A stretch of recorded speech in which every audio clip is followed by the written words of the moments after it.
What is the stereotype of the Western sheriff? Well, certainly he wears a cowboy hat and boots, and certainly he carries a gun slung low on the hip. On his office wall might be some bit of memorabilia from the Old West. And what he does most of all in the language of the West and law enforcement is he walks tall, an up-to-date version of Wyatt Earp or Matt Dillon. This story is about a sheriff who does none of the above. Just to give you a hint of his preferences, his office wall is decorated with a peace symbol, and his main opponents these days are not disturbers of the county peace, but other police officers who do not like the way he keeps the peace. Before we tell you more about the sheriff of Pitkin County, you should know more about Pitkin County itself. What Pitkin County is not is typical.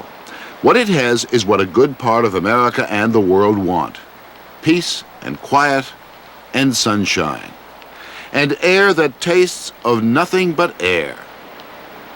So Pitkin County has condominiums with 3 so-so rooms that sell for $500,000, or old miners' cottages that sell for the same, or for millions and millions, houses that are spectacularly inside out.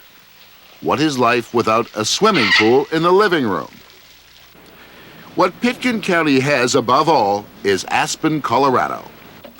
Among the gathering places for the American aristocracy, Aspen ranks near the top. The aristocracy of film stars and lesser lords, industrialists and hairdressers, and other people who get rich in ways you never even think of. And then the great mob of gilded courtiers, affluent, not so young, not so middle-aged Americans, single, the soon-to-be or recently singled, who like to spend in an Aspen or Acapulco. Plus, to be fair, solid citizens who like to prove that to be 50 is not to be finished. And then the permanent residents, comfortably upper middle class, who mainly moved here from elsewhere, almost entirely white and non-Hispanic. But this is not, forgive that dreadful phrase, one of those lifestyle stories about an expensive playground. In fact, it's about law and order. The FBI and the Drug Enforcement Administration say that Pitkin County has become a main drug distribution center, especially for cocaine, the so-called recreational drug of the upper middle class. And they say that the law in Pitkin County not only looks the other way, but actively subverts federal drug enforcement. So what you have here is a collision between the no-nonsense, statistically minded federal enforcers and the sheriff of Pitkin County, a man who sees his duty as a peace officer, well, differently. The mere fact that we suspected somebody was smoking grass or using drugs in his own home would, in my mind, give us no justification whatsoever to go outside their windows, either with binoculars or peeking around their curtains or planting hidden microphones in order to hear their conversations. His name is Dick Kienast, age 40, master's degree in theology and philosophy, Notre Dame University. Elected sheriff 4 years ago. No uniform, no gun. But what truly separates him from much of traditional law enforcement are his views on the rights of privacy. He will not and will not let his deputies take part in any kind of undercover work. And more, he will not cooperate with any outside federal agency that wants to work undercover in his territory. But 200 miles away in Denver, they see things differently. The Assistant U.S. Attorney, Rodney Snow, who's having a grand jury investigate Dick Kienast. The accusations are certainly public at this point, and that is there's some problem perhaps with maybe a local philosophy which is different from the rest of the United States. The regional head of the DEA, Wayne Valentine, he regards Kienast as a threat to drug enforcement. The need for assistance on a state and local level is very great to DEA, and we received very great assistance in almost all the areas with the exception of Aspen, and there with the exception basically of the Sheriff's Department. And for the FBI, Special Agent in Charge, Jack Egner, sees Kienast as a cop gone wrong. One of our agents received information while doing another investigation that some of the members of his department were not only using drugs, but possibly involved in selling drugs. And we relayed that information to the sheriff. We also advised, of course, the Drug Enforcement Administration here in Denver, Colorado. And the sheriff gave us impression that he wasn't going to do very much about it. We'll get to those charges in a moment. But first, it's important to know that Dick Kienast's Sheriff's Department is like no other. A very relaxed, unmacho atmosphere. No badges of rank, no rank at all. Very much a bean sprout and friends of the earth look. Almost a police commune. The patrol cars are mild-mannered, non-threatening Saabs, painted a friendly beige. And even the lettering has that "Have a nice day" look about it. But do not be fooled by the laid-back look of this outfit. Kienast is as tough as any redneck sheriff on his deputies in the areas that he feels count. He makes them qualify on the range every 3 months.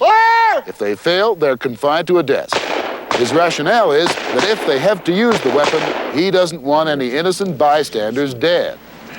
So in actual enforcement of the law, traffic safety, drunk driving, he's particularly rough on drunk drivers, crimes of violence, robbery, even open drug violations, Kienast would say that he's as vigilant as anyone in enforcing the law. But on questions involving the rights of privacy or undercover police operations, he feels it's his duty as a peace officer to keep his distance. With all the capabilities, the technological capabilities we have for invading privacy now, it's time that we really do draw some clear parameters to how that can be used and what individuals should have to themselves in their own lives. The use of cameras, the use of electronic surveillance is an everyday mode with us. We use that in Denver. It's not isolated to Aspen. In fact, there's very little technical equipment that's been used up there compared to what is available to us. Nevertheless, the DEA does use electronic surveillance equipment in Aspen, and it does not tell anyone about it. It especially does not tell Dick Kienast.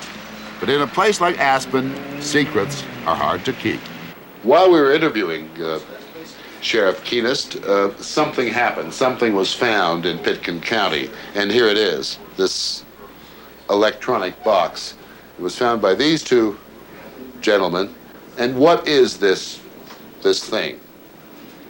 Well, basically, it repeats whatever message is put into it, a coded message, obviously, and it is marked, owned by DEA.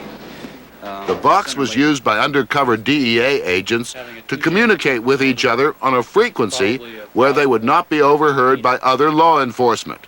The DEA placed the box surreptitiously on a mountaintop, on a site owned by a Pitkin County community television company and plugged into its facilities. The basic thing that upsets me at the present moment is the fact that it was placed in a private place belonging to Pitkin County at the moment, and no permission was granted as far as I can tell. When it was found and turned over to the sheriff's office, he happily made it public and declared it lost federal property. And the DEA, rather sheepishly, turned up to claim it. Are you going to retrieve that magic box of tricks that they have here? Pardon me, you're Morley Safer. Morley Safer. You're- Glad to meet you. My name's Jim Roth. Hi, Jim. You're... Gus Bose. Hi, Gus. I'm a special agent with the Drug Enforcement Administration. Both of you. No, I'm just myself. technician. I see. And the reason I came to Aspen was to pick up the equipment, which is in the custody of Pitkin County. I would not refer to it as a bag of tricks.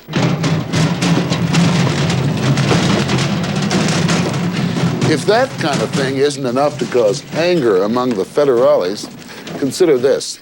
A couple of years ago, when the DEA arranged to have the Mexican marijuana fields sprayed with the herbicide paraquat, a substance that could be dangerous to anyone who smoked the affected weed, the sheriff, as a public service to marijuana users, had an announcement read over a local radio station. Just to give you a better idea of the kind of man Dick Kienast is, we asked the station to read it again, just for us. It's 33 degrees in Aspen at 20 minutes after the hour. If you want to have your marijuana tested for paraquat, contact the Pitkin County Sheriff's Office. They'll provide you with the address of a California laboratory that tests pot samples for a $5 fee. The Farm Chem Foundation says that more than 22% of the 2,000 pot samples it's tested from around the country have been contaminated with the herbicide. Health authorities say that smoking marijuana laced with paraquat could result in permanent scarring of the lung tissue. This has been a public service announcement brought to you by the Pitkin County Sheriff's Office. But do you not see how an action like that, a community service like that by Sheriff Kienast, could get federal law enforcement people up in arms? The more traditional types. Since they're the ones that sprayed it with paraquat, I would think it might, yeah. And I would ask who is truly concerned about the public safety. You were more or less a regular cop here in Aspen when you worked for the city police. You kicked down the doors, you did all those violent things that policemen sometimes do.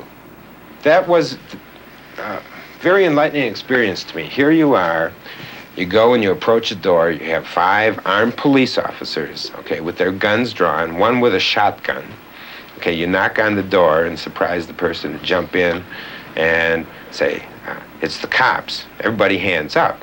And you see what happens to people. They just, go crazy. I mean, it's like the KGB kicking in the door. And here we were going in and actually producing the possibility of an extremely violent situation. Okay, we were producing that. They didn't produce that. And scaring the hell out of people, literally. What right do we have to come on with that scale of violence or potential violence for the crime, in fact, that was committed? Which was? Which was possession of marijuana. The Drug Enforcement Administration feels that there is active, heavy trafficking in cocaine in this area. And I think there's a lot of indications around the states that show this. And I think we have an obligation to actively pursue all the leads, which are many, to their final conclusion on it. Are there large drug deals going on in Aspen? Big-time stuff? No, I don't think so. First of all, there isn't the population to support that. Okay. Second of all, strictly from a marketing point of view, economic point of view, one does not put a distribution point in a remote area of the Rockies. There is marijuana and cocaine here, of course. Any place that celebrates youth, regardless of age, the way this place does, and any place that has the affluence that this place has, will have a lot of cocaine. Not to say that anyone you are now watching is a drug user or drug dealer. Whatever use goes on here tends to go on quite privately. And whether it is used more or less than in Fairfield, Connecticut or St. Louis, Missouri, can only be a guess. The more solid residents of Aspen certainly believe that, and they support their local sheriff. The mayor, Herman Adele, says just because Aspen is Aspen, the federal agencies are carrying a grudge. This is a very glamorous town. There are a lot of people who come here, quote, stars, whatever that word means, and they're ignored. They just become another person. It is much more interesting, I think, to investigate that area than there's a lovely town down valley, about 50 miles. It's called Silt, Colorado. Now, I don't suggest the DEA is ever going to go into Silt, yet I assure you there's drugs in Silt. We in the FBI were not selective in our law enforcement investigations. I think you saw that by the my porn case down in Florida, by the Abscam case we had, and by BriLab. We go after anyone and everyone that commits violations of the laws. People talk about Pitkin County, and they're subject to the same laws in the United States as anyone else. So some people think they may have seceded from the Union, but they haven't. You had a deputy here who used cocaine. You got rid of him. Right. I assume he used cocaine. I You have assume enough he used cocaine. information to believe that that was pretty true, right? Now, are they saying that the fact that you did not prosecute him, arrest him, was more than mere neglect of duty, that it was almost criminal complicity? Yeah, well, that's what they're saying. If I had felt I had sufficient evidence, okay, to prosecute him, my responsibility would have been to pursue that, to give that, to pass that on for the DA. Which is the bigger threat here in Aspen, of becoming a major drug center or having its civil liberties infringed upon? Absolutely the latter, Morley. I think that the citizens have the rights and grant certain powers to government, as opposed to the reverse, where the government has all the rights and grants certain privileges to its citizens. And if you ask me any choice, any decision, or any of my officers,